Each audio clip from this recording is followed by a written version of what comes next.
Dear viewers, welcome to your new class.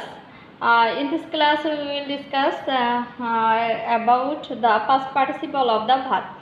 তো আমরা ইতিমধ্যে দুইটি ক্লাস করেই ফেলেছি। একটা হচ্ছে ভার্বের প্রেজেন্ট ফর্ম আর একটা হচ্ছে ভার্বের পাস্ট ফর্ম। আর আজকের ক্লাসের আলোচ্য বিষয় হচ্ছে ভার্বের পাস্ট পার্টিসিপল ফর্ম। খুব সহজেই আমরা শিখে ফেলবো কি করে ভার্বের পাস্ট পার্টিসিপল ফর্ম ইউজ করা যায়। আমরা অনেক জায়গায় অনেক রুলস দেখি, অনেক সিকোয়েন্স মেনটেন করে তখন একটা কনফিউজিংয়ের ভিতর পড়ে যায় আসলে কোথায় ভার্বের পাস্ট পার্টিসিপল ভার্ব হবে। So let's start. এখানে কয়েকটা ওয়ার্ড আছে, have, has, had, be, get, got. এইগুলোকে আমাদেরকে মুখস্থ করে ফেলতে হবে, মানে একদম মাথার ভিতরে নিয়েই নিতে হবে, কোনোভাবেই ভোলা যাবে না। তো আবারও বলি, have, has, had, be, get, got. Have, has, had, be, get, got. তো যে কোনো ক্ষেত্রেই হোক না কেন, যে ভার্ব মানে যে টেন্সই হোক না কেন, এত কিছু বোঝারও দরকার নেই।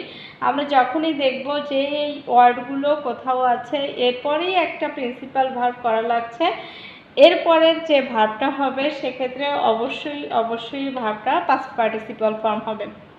আমাদের ফ্রি হ্যান্ড ইংলিশ লিখতে গিয়েও অনেক ক্ষেত্রে আমরা কনফিউজড হয়ে যাই যে এখানে ভার্বটা কি পাস্ট ফর্ম করব, প্রেজেন্ট ফর্ম করব, অর পাস্ট পার্টিসিপল করব।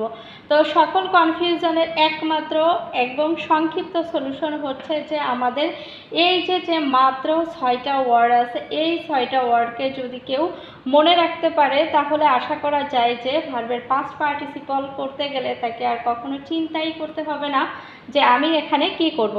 এরপর আর একটা কথা আছে, এটা হচ্ছে ছোট্ট একটা কথা যেমন হচ্ছে আমরা জানি যে এম, ইজ, আর, ওয়াজ, আর এরপরে ভার্বের সাথে আইএনজি হয়। আমরা ছোটোবেলা থেকে এই গদবাঁধা পড়াটা পড়েই আসছি যে এম, ইজ, আর, ওয়াজ, আর এরপর ভার্বের সাথে আইএনজি হয়, কিন্তু এটা কখনো আমরা চিন্তাই করিনি। কখনো আমরা যখন সেন্টেন্স পড়তে চাই, এক্ষেত্রে অনেক ক্ষেত্রে দেখি যে এর ব্যতিক্রম আছে, তখন কিন্তু কনফিউশন লাগে যে এক্ষেত্রে কেন ভার্বের সাথে আইএনজি না হয়ে ভার্বের পাস্ট পার্টিসিপল হলো।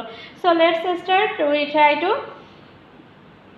To solve this problem. আমরা কোন ক্ষেত্রে বুঝবো যে ভার্বের সাথে আইএনজি যুক্ত হয় আর কোন ক্ষেত্রে বুঝবো যে এটা ভার্বের পাস্ট পার্টিসিপল হবে।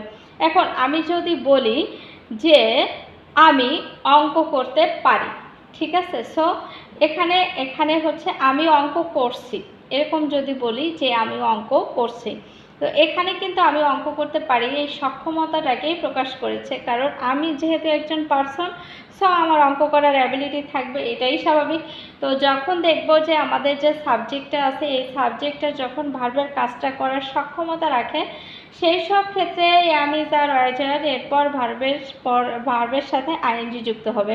কিন্তু আমরা যখন দেখব যে আমাদের যে সাবজেক্টটা আছে, এই সাবজেক্টটার এই ভার্বটা করার কোনো সক্ষমতাই নেই, সেক্ষেত্রে আমরা কি করব, এই ক্ষেত্রে ভার্বের পাস্ট পার্টিসিপল করব। তাহলে কেমন হতে পারে, যেমন আমরা যদি বলি দ্য লেটার ইজ রাইট, এরপরে বাকি অংশ আমার জানার দরকার নেই। অনেকে বলে যে এরপরে বাই থাকলেই বুঝতে হবে প্যাসিভ, কিন্তু এখানে বাই থাকলে না হয় প্যাসিভ বুঝলাম, কিন্তু কিছু ক্ষেত্রে বাই ছাড়াও যেমন উইথ বসে, অ্যাট বসে, সেক্ষেত্রে অনেকটাই কনফিউশন ক্রিয়েট করবে।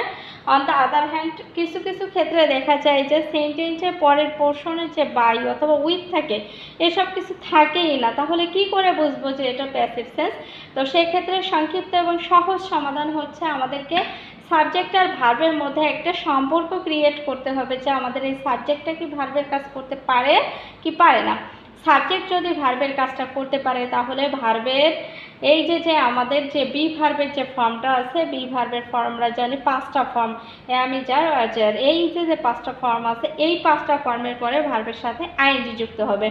যেমন যদি বলি তারা খেলছে, তারা মাঠে বল খেলছে, তো এখানে তারা বলতে কি অবভিয়াসলি কোনো পার্সন বুঝিয়েছে, আর পার্সনটা অবভিয়াসলি খেলার সক্ষমতা রাখে, সেক্ষেত্রে আমরা কি করতে পারি, they are playing ball in the field.